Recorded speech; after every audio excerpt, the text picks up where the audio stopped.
이론 강의 계약 총론 마지막 부분 보고 있습니다. 해제와 관련된 거 보고 있죠. 지난 시간에 해제권이 뭐냐 개념, 그다음에 구별해야 될 것으로 합의 해제하고 실권 약관 아주 중요하다고 그랬습니다. 그다음에 해제권이 발생하는 사유, 해제권 발생 원인 또는 해제 사유, 그 중에 법정 해제 사유라고 채무 불이행이 있었죠. 그 중에 이행지체와 이행불능, 이행지체나 이행불능이 뭐고, 그런 경우에 어떻게 해야 해제권이 생기는가, 거기까지 봤어요. 그 다음에 자, 해제권이 생겼어요. 그런데 계약을 해제할까 말까, 해제권은 권리이기 때문에 의무가 아니기 때문에 계약을 해제할 것인가 말 것인가는 해제권자의 자유가 됩니다. 그러니까 해제권이 생긴 다음에 두 갈래로 가는 거예요. 해제권을 행사하는 경우와 행사하지 않고 있는 경우, 이 두 갈래로 가는 거예요. 해제권이 생겼다 해서 계약을 해제해야 될 의무가 있는 건 아닙니다. 해제권은 권리에 불과하다. 자, 이때 행사와 관련해서 어떻게 행사할 것인가, 상대방에 대한 일방적 의사표시로 하죠. 543조 1항 해제권이 생겼을 때 상대방에 대한 의사표시를 하는데 일방적 의사표시를 합니다. 아, 형성권이구나. 또 해제 의사표시가 상대방한테 도달해. 그럼 해제 효력이 생기죠. 그럼 뭐 하지 못해요? 철회하지 못한다. 조문 기억하세요. 동그라미 1번 해제권 행사 여부는 해제권자의 자유다. 따라서 채권자는 해제권이 발생한 후에도 해제권을 포기하고 본래의 급부와 연체이자 청구할 수 있다. 2번 형성권이다. 상대방에 대한 일방적 의사표시를 한다. 재판 외로 할 수도 있고, 해제하겠다고 내용증명 보낼 수도 있고, 소송할 수도 있죠. 해제하면서 반환 소송 같은 거 이렇게 재판상으로 행사할 수도 있고, 재판 외로도 할 수 있다. 분류식이다. 서면으로 할 수도 있고 구두로 할 수도 있다. 명시적으로 할 수도 있고 묵시적으로도 할 수 있다. 이렇게 되죠. 자, 단독행위라고 그랬습니다. 원칙적으로 조건기한 붙이지 못합니다. 단독행위는 원칙적으로 조건기한 붙이지 못한다고 그랬잖아요. 근데 예외가 있더라. 대법원에 의하면 정지조건부 해제권 행사가 가능하다라고 하는데 이게 좀 내용이 어려워요. 매도인이 최고합니다. 언제까지 지급하라 이렇게. 최고죠. 근데 여기다 뭘 더 붙였어요. 뭐라고 붙였냐면 만약 그때까지 이행하지 않으면 계약은 해제된다. 해제하겠다가 아니라 해제된다. 이렇게 표시했어요. 갑이을에게. 자, 여기서 해제된다. 뭐예요? 해제권을 행사한 거예요. 미리. 근데 아직 효과는 생기질 않았어요. 해제권은 행사했지만 아직 그 효과는 생기지 않은 거예요. 다시 말해서 아직 계약은 소멸하지 않은 거예요. 자, 언제 소멸해요? 이행하지 않으면 소멸하죠. 계약 해제되죠. 즉 계약 소멸하죠. 이 계약 해제, 계약 소멸이 뭐예요? 해제권 행사의 효과죠. 효과. 그럼 보세요. 갑이을에게 언제까지 지급하라고 최고하면서 플러스 언제까지 이행하자면 해제된다라고 했을 때 미리 해제권을 행사는 했지만 그 효과는 언제 발생해요? 이행하지 않으면 발생하죠. 그러니까 을이 그때까지 이행하지 않는다는 것, 그게 뭐야? 해제권 행사의 효과를 발생시키는 무슨 조건? 정지 조건이 되는 거죠. 이게 정조건이 되는 거예요. 해제권 행사도 법률행위예요. 계약만 법률행위가 아니야. 그러니까 갑이 을한테 언제까지 이행하지 않으면 해제된다라고 말한 것은 해제권 행사라는 법률 행위를 한 거예요. 근데 그 효과는 언제 생겨? 이행하지 않으면 생겨. 그러니까 이행하지 않는다는 게 뭐예요? 정지권이 되는 거죠. 판례가 이렇게 말을 합니다. 일정 기간을 정하여 최고함과 동시에 그 기간 내에 이행이 없을 때 계약을 해제하겠다 라고 돼 있는데 여기서 해제하겠다는 해제된다 라는 이런 말이에요. 즉 해제권을 미리 행사한 거예요. 해제권 행사. 근데 그 기간이 경과돼서 이행을 하지 않은 채 그럼 해제권 행사 효력이 생기는 거예요. 그 기간 내에 이행을 안 했으니까 그 기간 내 불이행을 정지 조건으로 해서 해제권 행사의 효력이 생겼다라고 이 기간 내에 이행하지 않는 것을 정지 조건으로 하는 해제권 행사다. 3번 행사기간. 형성권 행사기간은 당사자가 언제까지 행사하자라고 기간을 정할 수가 있어요. 그럼 그 기간 내에 하면 돼요. 반면에 기간을 정하지 않으면 법에서 법정기간, 형성권, 환매권 같은 거 이런 법정기간이 없는 한 10년입니다. 형성권 행사기간 약정했다 그 기간 약정이 없다 법정기간이 있으면 그 기간 없으면 10년 이렇게 됩니다. 해제권은 법정기간이 없어요. 따라서 기간을 약정하지 않으면 10년의 기간에 걸리고요. 형성권 행사기간을 제척기간이라고 합니다. 그래서 10년의 제척기간 내에 행사해야 되는데 이런 경우 갑이 해제권이 있어. 행사기간을 정하지 않았어.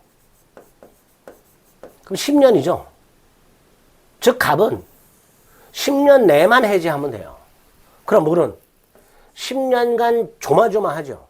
갑이 언제 해제할지 모르니까 10년간 불안에 떨어야 되죠. 그래서 우리 물어볼 수 있도록 해놨어요. 2번 해제권 행사기간을 정하지 아니한 때. 그럼 몇 년? 10년. 너무 길어. 그러니까 상대방 을은 상당한 기간을 정해서 갑에게 해제권을 행사할 것인가 여부의 확답을 물어볼 수 있어. 근데 최고는 늘 그렇지만 갑이 확답 의무가 없어요. 따라서 갑이 확답을 하지 않아서 을이 확답을 받지 못했다. 그럼 해제권이 소멸한다. 해제된다가 아니라 해제권이 소멸한다. 기억하세요. 4번 해제권의 불가분성. 일방 또는 쌍방이 여럿인 경우 갑, 을이 공유하던 땅을 을한 병한테 팔았는데 병이 대금을 지급하지 않는다. 해제권은 갑과 을에게. 해제권자가 2명 이상. 반대로 병이 대금을 지급하는데 갑과 을이 땅을 안 넘겨준다. 해제권은 병에게 있고 상대방이 갑과 을. 해제권자가 2명 이상 또는 상대방이 2명 이상일 때 계약의 해제라는 건 통일적으로 효과가 생겨야 되잖아요. 그래서 그 해제권을 행사할 때 전원이 행사해라. 전원에게 행사하라. 갑, 을이 전원이 해제해야 해제된다. 갑, 을에게 전원에게 해제해야 해제가 된다. 물론 동시에 하라는 의미는 아니에요. 갑이 먼저 해제할 수 있어요. 을이 해제할 수 있어요. 근데 갑이 해제했다. 해제 안 됩니다. 을이 해제할 때까지는 그런 의미예요. 전원이 전원에게 하라는 말은 동시에 하라는 의미는 아니기 때문에 갑 먼저 해제할 수 있다. 을 먼저 해제할 수 있다. 그러나 갑, 을이 전부 해제할 때까지는 해제되지 않는다. 이런 의미로 해석하는 거예요. 아시겠죠? 행사의 불가분성. 수인의 매수인이 공동으로 매수인에게 여러 사람의 매수인에게 부동산을 팔았는데 매수인이 대금을 지급하지 않는 경우에 매도인의 최고 및 해제가 일부에게만 송달되고 나머지에게는 불능이 됐다. 해제는 전원에 대해서 발생할 수가 없다. 이렇게 되겠죠. 그죠? 그 다음에 공유자는 지분에 관해서 해제할 수 있죠. 아까 뭐라 했어요? 갑과 을이 공유하던 땅을 병한테 팔았는데 병이 대금을 안 줘서 갑과 을이 해제권이 있다. 갑 해제할 수 있다. 을 해제할 수 있다. 단, 갑 해제했다. 해제되지 않는다죠. 전원이 해제돼요. 전원이 해제. 그러니까 따로따로 해제할 수는 있어요. 해제하는 건 가능해. 동시에 하라는 게 아니니까. 전원이 하라는 말이, 전원에게 하라는 말이 동시에 하라는 말은 아니니까 따로따로 할 수는 있단 말이죠. 다만 전원에게 해제가 될 때까지 해제 효력이 생기지 않을 뿐입니다. 그렇게 판례 1번, 2번을 구별해서 기억하시면 되겠습니다. 소멸의 불가분성. 자, 어느 1인의 해제권이 소멸했다. 전원이 소멸한다. 그 불가분성, 임의 규정이다. 임의 규정이다. 그래서 해제의 불가분성이란 해제 권자나 상대방이 여럿 있을 때 행사와 소멸의 불가분성이 규정이 되어 있고 임의 규정이라는 거, 그 정도 확인하시면 됩니다. 그 다음 해제했어. 이렇게 서면 또는 구두로 일방적으로 해제 의사를 표시해서 해제 의사 표시가 상대방한테 도달했어. 그럼 어떤 효과가 생깁니까? 그게 해제 효과죠. 자, 여기서 말하는 해제 효과는요, 채무 불이행을 이유로 하는 해제 효과를 말합니다. 채무 불이행을 이유로 하는 해제 효과. 첫째, 계약은 소급해서 소멸합니다. 즉, 계약이 처음부터 없었던 상태로 되돌아가요. 자, 여기서 우리 물권법에서 봤던 내용이 떠올라야 됩니다. 1월 10일 갑과 을이 매매계약. 2월 10일 을에게 등기일 이전. 중도금만 준 상태에서 을이 등기를 넘겨달라. 내 이름으로 대출받아서 잔금을 치르겠다. 갑이 오케이 해서 등기를 넘겨줍니다. 소유권 넘어갔죠. 근데 을이 끝내 잔금을 지급하지 않아서 6월 10일 갑이 계약을 해제. 갑이 계약을 해제하게 되면요, 해제한 때부터가 아니라 처음부터 계약이 없었던 것과 마찬가지 상태가 된다 그랬죠. 그래서 을에게 이전된 등기 말소할 필요 없이 소유권은 갑에게 복귀. 따라서 갑은 을을 상대로 말소 등기 청구할 수 있죠. 이 말소 등기 청구는 복귀한 소유권에 기초한 물권적 청구이죠. 그래서 8월 10일 을 등기가 말소가 됐다. 그럼 이제 깔끔하게 마무리가 되는 거죠. 자, 문제가 생겼어요. 을에게 등기가 넘어간 2월 10일부터 갑이 을과의 계약을 해지하고 등기가 말소될 때까지 요 사이 을이 병에게 팔아먹은 경우, 을이. 자, 이때 병. 두 그룹이 있을 수 있지. 갑과 을이 계약이 해제되기 전에 병에게 팔아먹은 경우와 갑과 을의 계약이 해제가 된 후 말소가 되기 전에 을이 병에게 팔아먹은 두 가지. 즉, 제3자는 갑과 을의 계약이 해제되기 전 제3자가 있을 수 있고 해제 후 말소 등기 전 제3자가 있을 수 있는데 해제 후 말소 등기 전 제3자가 있을 수 있는데 548조 1항 단서 이따 볼 거예요. 여기에서는 제3자 권리를 하지 못한다 해서 이 제3자 보호 규정을 두고 있단 말이지. 그러니까 548조 1항에서 말하는 이 제3자가 누구냐 여기서는. 자, 첫째 우리 대법원. 여기서 말하는 이 제3자 원칙. 해제 전 제3자를 말한다. 이 해제 전 제3자는 선악불문하고 보호된다. 또 하나 해제 후 제3자도 보호된다. 다만 해제 후 제3자는 선의만 보호된다. 이렇게 판결하고 있어요. 이게 아주 중요하죠. 그래서 계약이 해제가 되면 계약은 처음부터 없었던 상태로 되돌아가게 되고 따라서 받은 거 돌려주고 준 거 돌려받는 원상회복 의무가 생기는데 문제가 생긴다. 이 제3자. 을은 돌려줘야 되는데 이미 병한테 팔아먹었단 말이지. 못 돌려준단 말이야. 그러니까 갑하고 병이 충돌한단 말이야. 갑은 등기 내놔. 근데 병한테 이미 등기가 넘어갔단 말이야. 충돌한다. 그래서 그 제3자를 보호하기 위한 규정을 두고 있고 이때 이 548조랑 제3자가 도대체 누구냐의 문제. 아주 중요하겠죠. 자, 여기서 일단 크게 이 제3자는 두 그룹이 있다. 해제 전 제3자가 있다. 해제 전 거래한 제3자가 있다. 해제 후 제3자가 있다. 그리고 해제 전 제3자는 선악불문하고 보호된다. 해제 후 제3자는 선의만 보호된다. 일단 이 두 그룹으로 나누자. 그리고 나중에 제3자가 어떤 놈들인지 해당하는 놈, 해당하지 않는 놈을 구별하시면 됩니다. 자, 소급소멸 요런 문제가 있다. 자, 동그라미 1번 처음부터 없었던 거다. 동그라미 2번 채권 채무는 소멸한다. 3번 예를 들어 각관이 갑소유 토지에 대해서 계약을 체결하고 을에게 토지 소유권 이전 등기까지 해서 소유권이 변동이 된 후에 해제됐을 때 니은 대법원 을에게 이전된 등기를 말소할 필요 없이 소유권은 당연히 갑에게 복귀가 된다. 그래서 문제가 생긴다. 제3자 보호 문제가. 그래서 규정을 뒀다. 548조 당사자 일방이 계약을 해제했다. 받은 거 돌려주고 준 거 돌려받아라. 원생업 의무가 있다. 그런데 제3자 권리는 해하지 못한다. 이 제3자가 두 그룹이 있다. 해제 전 선악불문하고 제3자, 해제 후 선의 제3자. 이렇게 되죠. 이 항은 뭐예요? 원상회복 의무의 내용이 있습니다. 특히 받은 돈을 돌려줄 때 매도인 같은 경우 계약금이나 중도금 받은 게 있을 거 아니에요. 그 돈 돌려줘야 되잖아. 돌려줄 때 이자를 붙여라. 언제부터? 돈 받은 날부터. 잘 나오죠? 채무 불이행을 이유로 하는 법정해제의 기본적인 효과가 548조 1항과 2항입니다. 자, 여기서 먼저 동그라미 1번. 원상회복이란 게 뭐냐 도대체.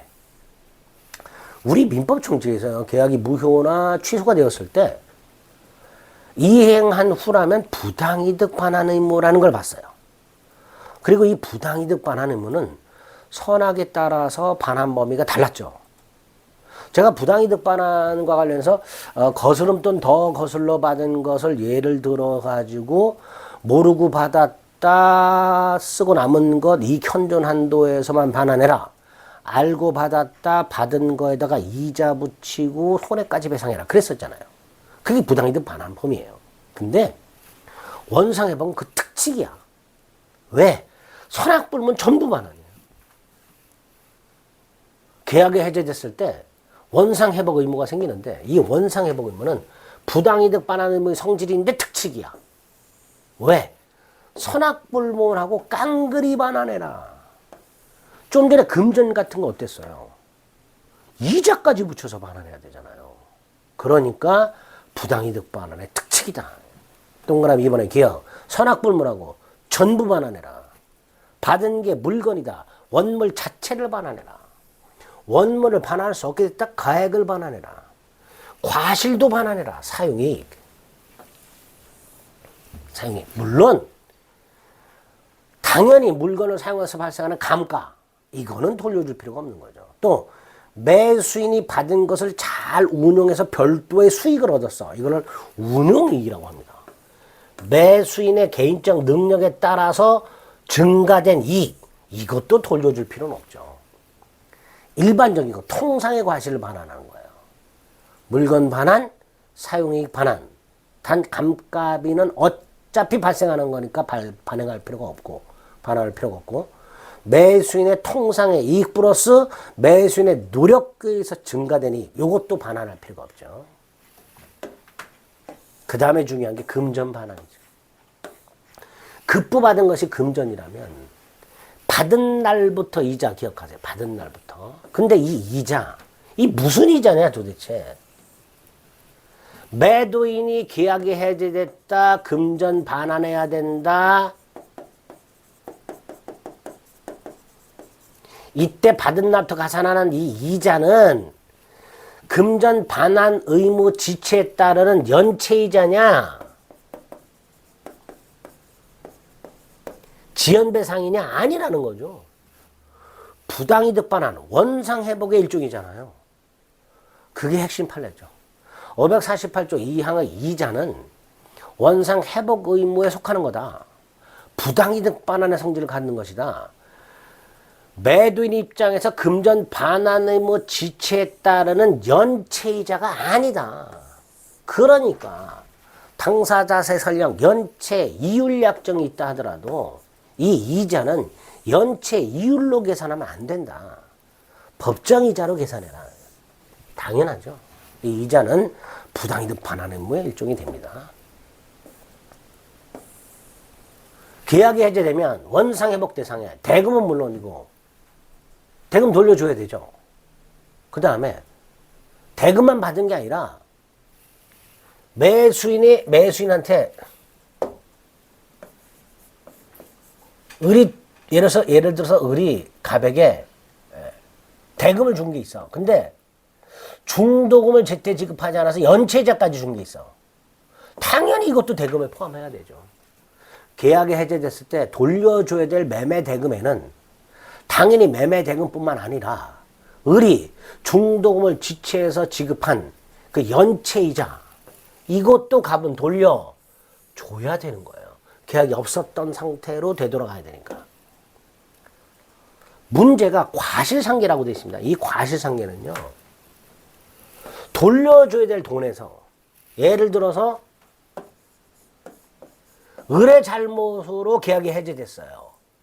갑은 다 돌려주고 이자까지 돌려줘야 되는데 을에게 잘못이 있으니까 요만큼 까겠다. 이게 되느냐? 안 되죠. 과실상계라는 건요. 손해배상에 적용되는 거예요. 손해배상에. 과실상계는 손해배상을 계산할 때 적용되는 거지 부당이득 반환이나 원상회복에 과실상계가 적용되는 게 아니란 말이죠. 이 과실상계라는 것 자체가 우리 시험 범위가 아닌데 최근에 출제를 했단 말이에요. 이거를. 다시 한번요. 계약이 해제됐을 때 받은 돈을 돌려줘요. 원상회복, 부당이득 반환이야. 근데 상대방 과실이 있어. 그럼 그만큼 까고 돌려주는데 아니라는 거죠. 돌려주는 건 돌려주고 따로 손해배상을 할 때 과실상계를 적용하는 거예요. 따라서 과실상계는 채무 불이행 또는 불법행위로 인한 손해배상에서 적용해가지고 과실만큼을 까고 주는 거지 원상회복이나 부당이득 반환할 때 그때 과실상계를 적용해서는 안 되겠죠. 당연히. 3번 계약이 해제됐을 때 양당사자의 원상회복 의무. 을이 만약에 물건을 갖고 있었다 돌려준다. 말소등기. 갑이 돈을 받았다 대금 돌려준다. 원상회복이죠. 무슨 관계? 당연히 동시 이행관계가 되겠죠. 자, 원상회복에서 요 정도 내용들이 나올 수 있는 거예요. 이 정도 내용들이. 다 출제가 됐던 내용들입니다. 그 다음에 문제가 되는 건 뭐라 했어요? 제3자 뭐라 그랬죠?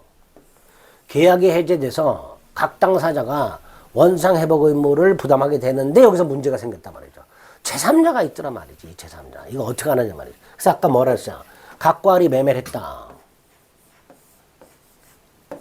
을에게 등기를 넘겨줬다. 근데 을이 병한테 팔았다. 병에 등기를 넘겨줬다. 그리고 갑이 을과의 계약을 해제했다. 원래대로라면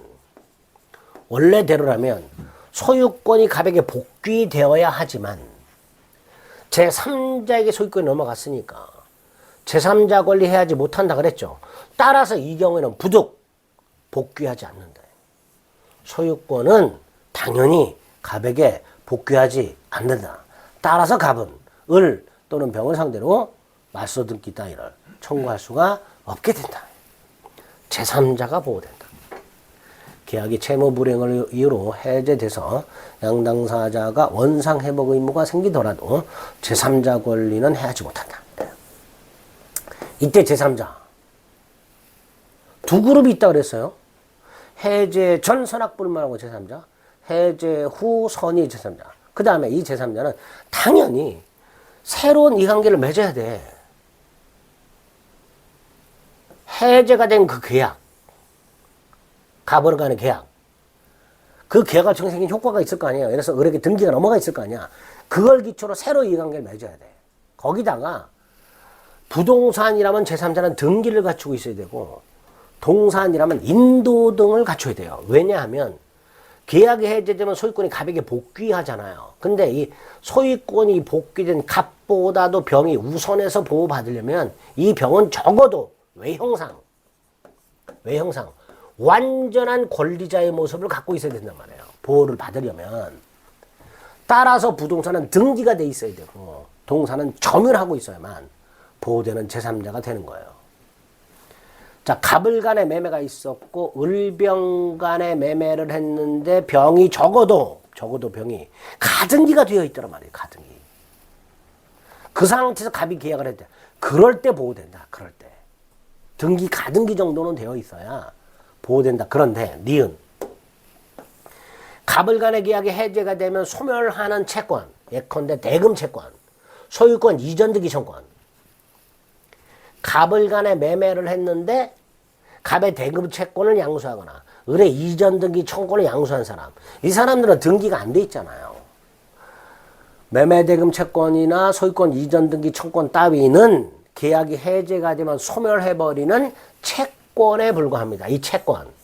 이 채권을 사거나 채권을 압류하거나 채권을 가압류하거나 이런 애들. 대표적으로 분양권 양수인. 아파트 분양권은요. 아파트 분양계약이 해제가 되면 소멸하는 채권에 불과합니다. 이 아파트 분양권은 채권이에요. 수분양자가 분양자에 대해서 분양해달라. 아파트 빨리 지어서 나한테 내놔. 소유권 넘겨. 이런 채권이에요. 그러니까 갑을 간의 아파트 분양계약이 있고 을병 간의 분양권 매매가 있는 상태에서 갑을 간의 분양계약이 해제됐을 때 분양권 양수인 병 분양계약이 해제되면 소멸하는 채권 양수인에 불과합니다. 뭐 안 되는 거예요. 그 소멸하는 거예요. 꼭 기억하셔야 된다. 니은. 키워드. 계약이 해제되면 소멸하는 채권. 양수. 산 사람. 압류. 채권 양수인의 대표. 아파트 분양권 양수인. 출제된 적이 있죠. 아파트 분양계약이 해제됐을 때 보호되는 제3자가 아니다. 아니다. 아니다. 자, 우리 아닌 놈들을 지금 보고 있네요. 반면에 니은에 보면요. 보세요. 해제된 계약에서 채무자의 책임재산이 된 계약의 목적물이라고 되어 있어요. 이게 무슨 뜻일까요? 매수인에게 등기가 된 부동산 생각하시면 돼요. 그 매수인의 채권자가 이걸 압류해버린 거예요. 압류 또는 가압류해버린 거예요. 갑을 간의 매매 계약이 있고 을에게 등기가 넘어간 상태에서 이거를 을의 채권자가 압류 또는 가압류해버렸어요. 부동산을 압류 또는 가압류하면요. 그 부동산 등기부에 등기가 돼요. 압류권자, 가압류권자라고. 그러니까 얘는 보호되는 제3자가 되는 거예요. 채권 압류가 아니라 부동산 압류. 부동산 가압류. 그럼 등기가 되니까 보호되는 제3자가 되겠죠. 디귿. 계약을 한 당사자의 상속인. 포괄승계인이잖아요. 얘는 당연히 제3자가 아니죠. 제3자를 위한 계약의 제3자. 보호되는 제3자를 했어요? 아니라 했잖아.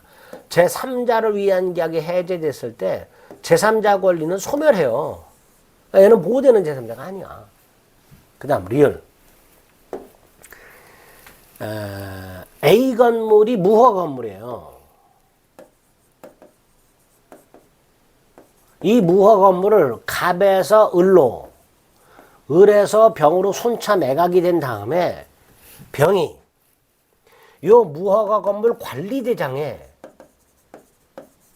소유자로 등재가 된 상태에서 갑을 간의 계약이 해제됐을 때 이 병 보호되는 제3자냐? 아니라는 거죠. 왜? 무허가 건물 관리대장을 등기부라고 볼 수는 없잖아요. 그러니까 무허가 건물 관리대장에 소유자로 등재되어 있다 하더라도 소유권 등기한 자로 볼 수는 없으니까 보호되는 제3자가 아니다. 이렇게 되겠죠. 미음. 갑을 간의 토지 매매가 있었어요. 을이 건물을 지었어요. 건물을 병한테 팔았어요. 갑을 간의 토지 매매가 해제됐어요. 이때 병. 얘는 땅하고는 아무 상관이 없죠. 건물 샀으니까. 그 얘도 보호되는 제3자가 아니죠. 미음. 토지 매매.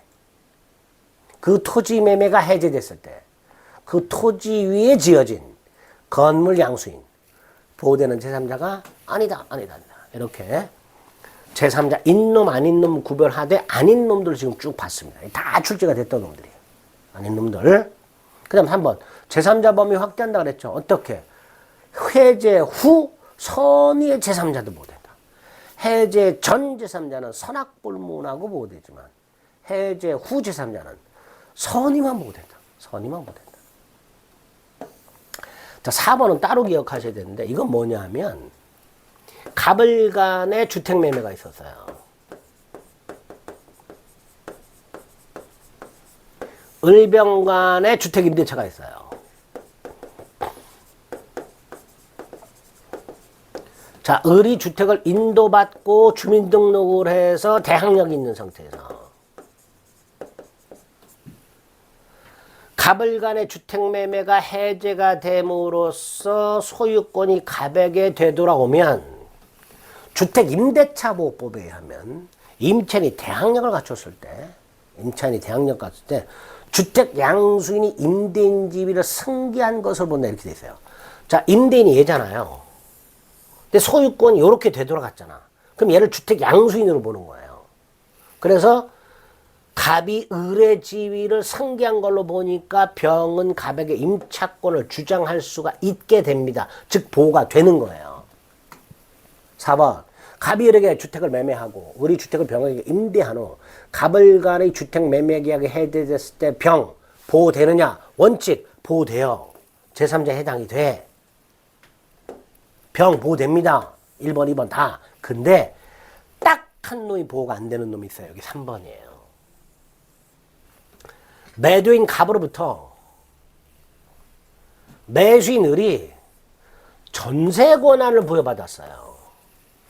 임대 권한을 부여받았어요. 즉 매수인이 아직 등기는 안 했어요. 소유권 취득 못했어요.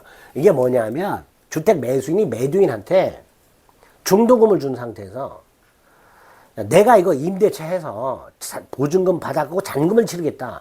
매도인이 오케이 한 거예요. 자, 다시 한번 매수인한테 등기를 넘겨주지 않은 채 주택 매수인한테 다시 말해서 주택 매수인이 소유권을 취득하지 않은 채 매도인으로부터 그 주택에 대한 임대 권한을 부여받아 임대했어요. 근데 이 매수인이 대금을 안 줘요. 그래서 매도인이 그 주택 매매 계약을 해제됐어요. 이때 임차인 얘는 보호되는 제3자가 아닙니다.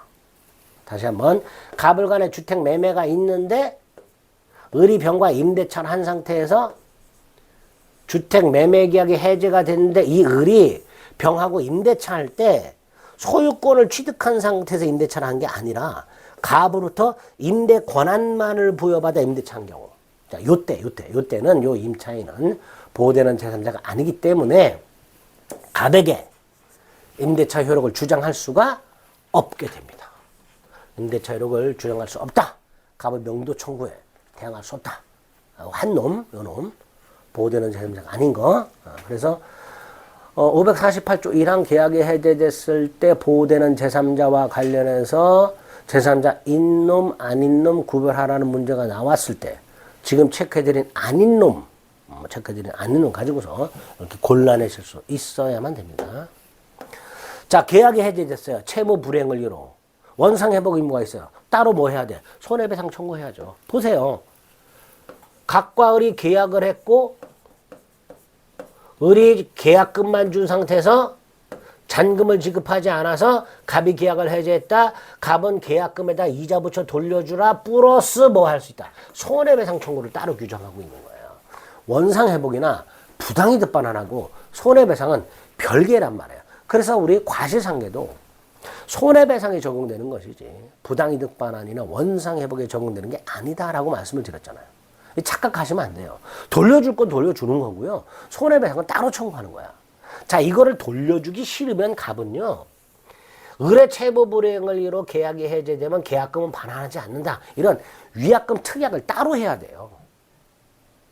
그렇게 위약금 특약을 하게 되면 그 계약금이 손해배상에 충당하는 기능이 생기는 거예요. 그게 아니라면 돌려줄 건 돌려주는 거고 따로 손해배상을 청구하는 겁니다. 그게 551조예요.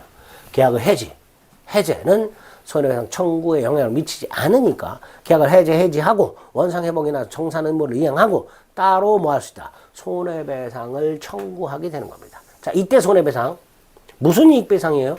당연히 이행이익배상이죠. 계약이 무효일 때는 신뢰이익배상이라고 그랬어요. 계약이 유효인데 이행이 안 됐어. 그럼 무슨 이익배상이라 하세요? 이행이익배상이라 그러잖아. 계약 해제는요, 계약이 유효한데 이행이 안 돼서 채무 불이행을 이유로 해제한 거예요. 그러니까 무슨 이익배상의 원칙이야? 이행이익배상의 원칙인 거예요. 근데 당사자가 계산하기 쉬운 실례배상을 구한 경우가 있었어요. 채무 불이행을 이유로 하는 계약 해제 및 손해배상 청구에서 이행 이익이라는 것을 계산해서 청구해야 되는데 당사자가 실례 이익이라는 것을 계산해서 청구한 사건이 있었는데 우리 대법원이 그걸 받아줬어요. 이게 계산이 편하다 보니까 그 판례에서 우리 대법원이 야 원칙은 이거야. 근데 이걸 청구해도 괜찮아? 실익배상을 구할 수도 있어. 이렇게 판결한 바가 있다라는 거 기억 확인하시고 니은 등기 마친 후 해제됐을 때 등기 비용 등도 손해배상에 포함이 될 수가 있더라 말이죠. 자 이때 배상의 산정식이야 원칙적으로 해제시라 그랬죠. 손해배상 산정식. 그런데 이행 불능을 이유로 해제했을 때는 불능 당시 시가라 그랬죠.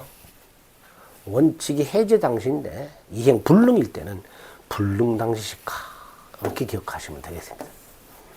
자 여기까지가 이제 계약 해제와 관련된 거고 해제와 해제 시 원상회복과 손해배상도 동시행관계에 있는 거예요. 자 갑이 을과 계약을 했는데 을이 계약금만 지급한 상태에서 잔금을 주지 않아서 갑이 계약을 해제했습니다. 갑은 손해배상 청구할 수 있죠. 을은 계약금 반환 청구할 수 있잖아요. 자 이때 계약금 반환과 손해배상 이것도 뭐다? 동시행관계다. 그러니까 갑은 을한테 손해를 배상할 때까지는 계약금 못 돌려줘 라고 할 수 있다. 원상회복끼리도 동시행관계. 원상회복끼리도 동시행관계. 원상회복과 손해배상도 동시행관계. 이렇게 기억하시면 되겠습니다. 자 7번은 뭐예요? 해제권이 있는데 해제권을 행사하지 않고 있더라. 그 해제권을 천년 만년 존속시킬 필요는 없다. 해제권을 소멸시킬 필요가 있다. 그게 요거죠. 해제권의 일반적 소멸 사유 1번 해제권자가 계약을 해제하지 않고 있는데 상대방이 이행을 해. 그거를 이의 없이 수령을 해. 해제권 소멸하겠죠. 해제권자가 해제권을 포기해서 해제권 소멸하겠죠. 해제권자가 해제권을 상당한 기간 행사를 안 해. 그래서 상대방 입장에서 얘가 더 이상 해제권을 행사하지 않겠구나. 해제권 행사하지 않으면서 오히려 청구해. 그러니까 상대방 입장에서는 얘는 해제할 생각이 없나 보다 라는 생각을 가질 수 있는 경우가 생기겠지. 그럴 때 해제권을 소멸시키는 게 실효라고 합니다. 그냥 넘어가도 되고요. 4번 중요하죠. 해제권은 형성권이라고 그랬고요. 해제권 행사 기한을 정할 수가 있다고 그랬죠. 그 기간 동안 행사하지 않은 경우. 두 번째, 정하지 않은 경우에는 10년간 행사하지 않은 경우. 해제권 소멸하죠. 자, 여기서, 요 경우, 요 10년. 갑이 해제권이 있는데 행사 기한을 정하지 않았다. 10년이다. 을의 입장에서 뭐 할 수 있을까요? 최고할 수 있겠죠. 그죠? 그게 552조. 해제권 행사 기한을 정하지 아니한 때 10년. 상대방은 갑에게 상당 기간을 정해서 해제권 행사할지 여부의 확답을 최고할 수 있고 2항. 그 기간 내에 확답을 받지 못하면 해제권은 소멸한다.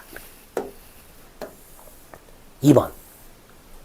자, 요거는요. 예를 들어서 매수인이 해제권이 있어. 매수인. 근데 매수인은 해제하면 원물을 반환해야 되잖아요. 그죠? 매수인에게 해제권이 있어. 목적물을 인도받았는데 매도인이 등기를 안 넘겨줘. 끝내. 그래서 매수인에게 해제권이 생겼어. 근데 매수인이 계약을 해제하면 원물을 반환해야 돼. 근데 그 매수인이 그 원물을 훼손해서 반환할 수 없게 만들었거나 가공 또는 개조를 해서 다른 물건으로 바꿨어. 그럼 이 매수인은 원물 반환이 불가능하지. 그러니까 해제권을 소멸시키겠다. 이게 훼손 등으로 인한 해제권 소멸이 됩니다. 3번은 불가분성에서 나왔죠.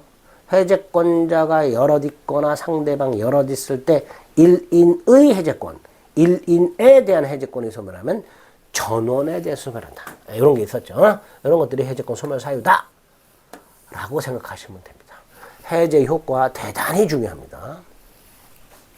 해지는 별거 없다 그랬죠. 해지는 일단 계속적 거래 계약에서 임대차 같은 거,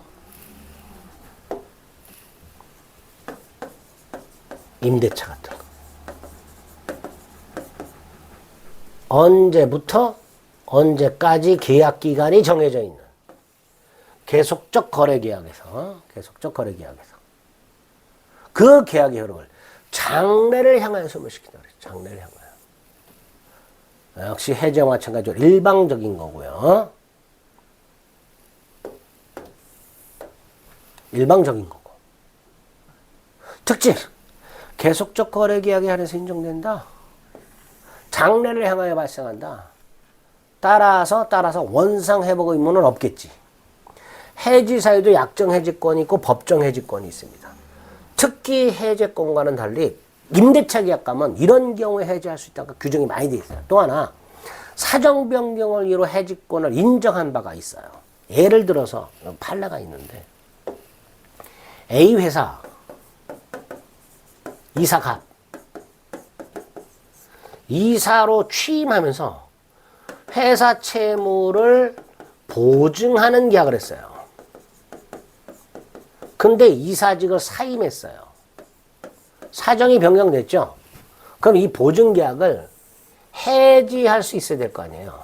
이사직 사임을 이유로 보증계약을 해지할 수 있어야 되는데 판례. 두 가지로 나눕니다. 하나는 자 1번이 뭐예요? 보증계약 했고 회사를 떠났다. 사정 변경을 이유로 해지할 수 있다잖아. 그런데 이 보증계약을 우리 대법원이 둘로 나눠요. 하나가 보증계약을 할 때 채무액과 변제기가 특정되어 있는 채무를 보증한 경우와 그 채무액과 변제기가 특정되어 있지 않은 채무를 보증을 쓴 경우 그거를 계속적 보증 또는 포괄 근보증이라고 해요. 이렇게 나눠요. 채무액과 변제기가 특정되어 있는 채무보증, 특정되어 있지 않은 채무보증, 계속적 보증, 포괄 근보증 이렇게 나눠서 특정 채무보증은 해지할 수가 없어요. 불특정 채무보증, 즉 계속적 보증, 근보증은 해지할 수 있다야. 그래서 뭐라고 해요? 2번. 특정 채무를 보증했을 때는 불특정 채무보증과는 달리 해지할 수가 없다. 이렇게 판결하고 있습니다. 그리고 해지권 행사했다. 일방적인 거다. 불가분성 적용되고 장래를 향하여 소멸한다. 따라서 원상회복 의무는 없고 청산의무, 정산의무가 생기며 손해배상 따로 청구할 수 있다. 그리고 4번.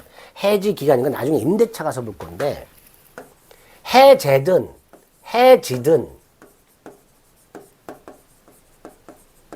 상대방한테 도달하면 효력이 생기잖아요. 그런데 예외. 해지. 해지의 의사표시가 상대방한테 도달 후 일정 기간이 경과 해야 해지가 되는 경우가 있어요. 이걸 해지 기간이라고 합니다. 이게 임대차가 한번 나와요. 해지 통고라고.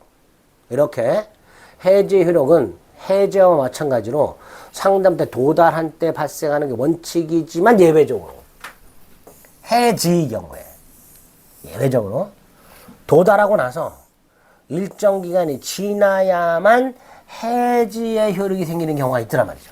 이걸 해지 기간이라고 부르고 나중에 임대차 가면 해지 통고 같은 것들이 나오게 됩니다.